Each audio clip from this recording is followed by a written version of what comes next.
10 ônibus de uma empresa de transporte público aqui da capital paulista pertencem a laranjas ligados ao crime organizado, segundo a polícia. Uma empresa de ônibus e um escritório de contabilidade estariam envolvidos no esquema. Como a prefeitura da maior cidade do país paga mais de R$500 bilhão por ano para uma empresa de ônibus com ligações com o PCC. O vereador do Partido dos Trabalhadores é suspeito de participação na quadrilha. O contador João Muniz Leite, ligado ao ex-presidente Lula, é um dos investigados. 18 ônibus que estariam em nome de laranjas do PCC foram apreendidos por ordem da Justiça. A Transunião recebe R$100 milhões por ano da Prefeitura para o transporte de passageiros na Zona Leste. A Polícia Civil deflagrou uma operação nesta quinta-feira para investigar o envolvimento do vereador petista de São Paulo, Senival Moura, em um crime de homicídio, além de possíveis ligações dele com o primeiro comando da capital na gestão de uma empresa de ônibus na capital paulista.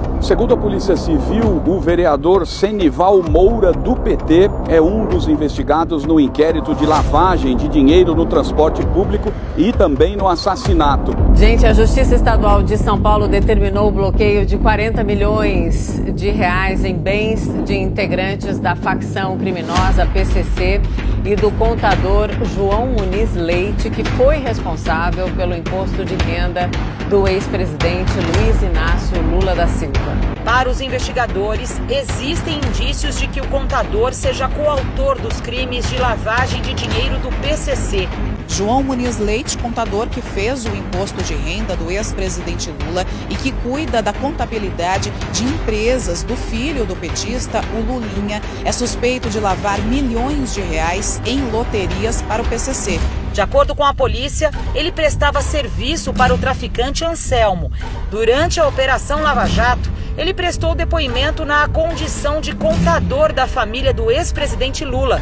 Muniz teria sido responsável pelas declarações de imposto de renda de Lula entre 2013 e 2016. Possível que seja aberta na Câmara uma CPI para investigar a possível relação entre o PT e o PCC. Uma investigação do Ministério Público do Paraná revelou que a maior facção criminosa do país sentiu o golpe depois que os chefes foram transferidos para presídios federais em fevereiro deste ano. Em áudios gravados com autorização da Justiça, o tesoureiro da quadrilha, preso na terça-feira, afirma que as regras estão mais duras agora nesse governo.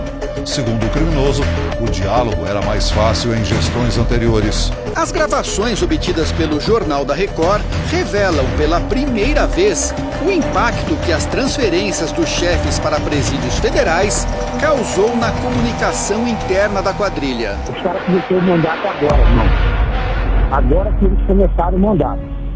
Já mexendo diretamente com a cúpula, irmão. Que tem treinamento de frente. Então, se os caras já começaram mexendo em sentar a linha de frente, os caras já entrou falando o quê? Com nós já não tem diálogo não, mano. Se você estava tendo diálogo com outros que estavam na frente, com nós já não vai ter diálogo não. E que esse Moro aí, mano, esse cara aí é mesmo, mano. Ele veio para atrasar. Ele já começou a atrasar o participação do PT. Então você vê que o PT por nós tinha diálogo. O PT tinha diálogo por nós cabuloso, mano. Esta mansão em Búzios, no litoral do Rio de Janeiro, era o esconderijo de luxo de Décio Gouveia Luiz, o Décio português. Braço direito de Marcos Camacho, o Marcola, considerado o líder da facção criminosa. O celular apreendido com Décio Português está sendo investigado pela polícia e pelo Ministério Público de São Paulo. No aparelho foram encontradas mensagens que indicam pagamentos feitos a advogados ligados ao PT e a uma ONG do Rio de Janeiro. O dinheiro teria sido usado para mover ações no STF e na OEA, a Organização dos Estados Americanos, com o objetivo de derrubar uma portaria do Ministério da Justiça que endureceu as regras nos presídios federais. Este documento mostra que, em maio, o advogado Carlos Nicodemos, do Rio de Janeiro, que já disputou eleição para deputado estadual pelo PT, ingressou com uma petição na OEA contra a portaria do Ministério da Justiça. A ação foi movida pela ONG Instituto Anjos da Liberdade e pelo Partido dos Trabalhadores. No processo, há uma procuração da presidente nacional do PT, Gleisi Hoffmann, para o advogado Geraldo Prado atuar em nome do partido no processo. Em delação premiada à Polícia Federal, Valério relatou uma suposta relação do Partido dos Trabalhadores com a facção criminosa PCC. Marcos Valério disse que em 2005 o empresário Ronan Maria Pinto teria chantageado o ex-presidente Lula, ameaçando tornar pública a ligação de integrantes do PT com a facção criminosa e com o assassinato do ex-prefeito de Santo André, Celso Daniel. O empresário Marcos Valério citou o ex-presidente Lula como um dos mandantes do assassinato do ex-prefeito de Santo André, Celso Daniel, em 2002. Valério disse que em reunião com João Paulo Cunha, então presidente da Câmara dos Deputados, tomou conhecimento da profundidade das ameaças ao então presidente Lula, ao então ministro José Dirceu e a Gilberto Carvalho. Haja vista que o deputado professor Luizinho havia revelado detalhes sobre a morte de Celso Daniel e a existência de um dossiê sobre as arrecadações ilícitas que eram feitas pelo Partido dos Trabalhadores na Prefeitura de Santo André. Valério disse que ao participar de uma reunião com Ronan Maria Pinto, Silvio Pereira e Breno Altman, Ronan deixou bem claro que não iria responder sozinho pelos fatos e que iria apontar Lula como mandante da morte do prefeito Celso Daniel.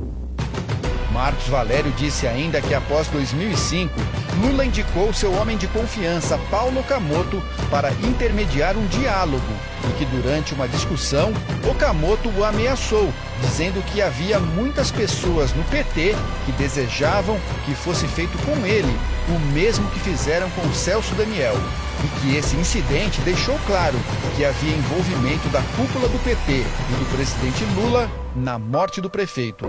Essas declarações de Marcos Valério foram dadas num depoimento ao Ministério Público de São Paulo, prestado no Departamento de Investigação de Homicídios de Minas Gerais. Na época, a polícia concluiu que o assassinato de Celso Daniel foi um crime comum, mas o Ministério Público sempre suspeitou de motivação política, uma queima de arquivo, por causa das evidências de que havia aqui, dentro da Prefeitura de Santo André, um esquema organizado de arrecadação de propina. O ex-chefe de inteligência e contra-inteligência militar da Venezuela, Hugo Carvajal, conhecido como El Pollo, entregou a um juiz espanhol diversos documentos em que admite ter financiado ilegalmente movimentos políticos de esquerda na América Latina e na Europa. Segundo ele, entre os beneficiários está o ex-presidente Lula. Carvajal diz que o governo da Venezuela chegou a financiar Lula da Silva no Brasil. A jornalista espanhola conta que empresários e banqueiros também teriam ajudado a financiar essas operações. Há empresários, há banqueiros, há toda uma rede logística que faria o possível para que Lula tivesse efetivamente esse dinheiro. Estamos falando de financiamento ao narcotráfico. Isso é o que financia as campanhas eleitorais dos líderes de esquerda como Lula.